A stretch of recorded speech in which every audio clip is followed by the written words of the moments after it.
Monsieur le commissaire provincial de la police nationale congolaise au Kasaï oriental, mon général, la garde de police des cliniques universitaires de Bujimaï est rangée pour vous accueillir et vous rendre les honneurs à l'occasion de votre service, de votre visite de service. Nous vous souhaitons les bienvenus, mon général.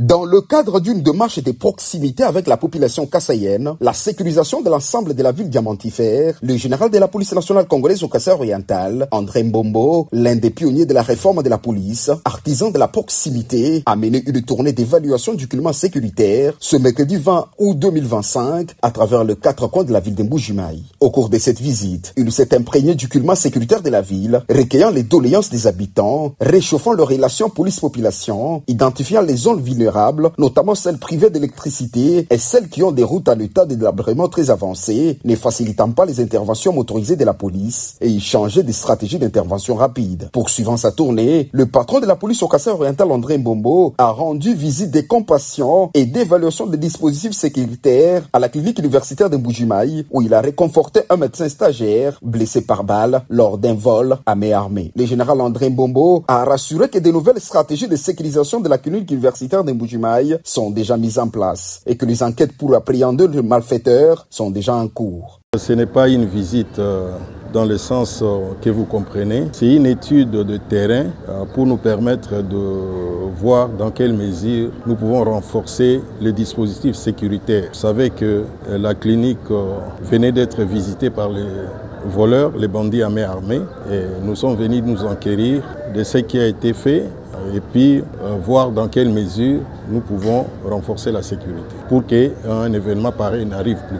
Je vous rassure que les dispositions seront prises. D'ailleurs, dans les 24 heures déjà, nous allons observer les changements ici. Ce sont des mesures qui doivent être prises dans le cadre des opérations pour que et le médecin, et le malade, et tout citoyen qui veut visiter l'hôpital puisse trouver qu'effectivement les cadres offrent la possibilité qui permet à chacun de pouvoir faire ce qu'il veut faire en toute sérénité. Que ce soit les médecins qui posent leurs actes de médecin, qui les posent en toute sérénité, en toute sécurité. Très ému et satisfait de voir l'actuel patron de la police, animé par les soucis d'en finir avec les voleurs à main nue ou à main armée, le médecin directeur de cette clinique n'a pas donné sa langue au chat. Le petit commentaire, comme vous dites, c'est de remercier le général pour sa visite et lui dire que c'est une visite qui nous apporte beaucoup de réconfort. Quand je dis nous, je parle au nom de notre personnel, au nom des jeunes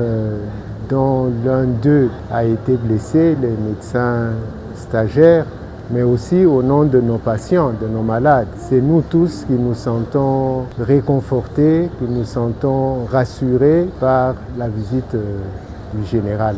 Et nous espérons, nous sommes même certains qu'il y aura des retombées positives de ce passage, il ne sera pas passé pour rien. Par la suite, dans un souci d'éducation et de sensibilisation de ses troupes, le général André Mbombo a animé une parade au quartier général du troupe de protection des institutions de haute personnalité où il a exhorté les hommes en uniforme à travailler avec bravoure et à renforcer la collaboration avec la population afin de maintenir une paix et une sécurité durable dans la région. Cette journée chargée, qui a également inclus sa participation au séminaire sur la réforme de la police organisé à l'hôtel Merveille, témoin de l'engagement du général André Mbombo à assurer la tranquillité publique et à solidifier la confiance entre la police et la population escasséenne. C'est tard dans l'après-midi que le cortège du numéro 1 de la police a regagné son cabinet de travail.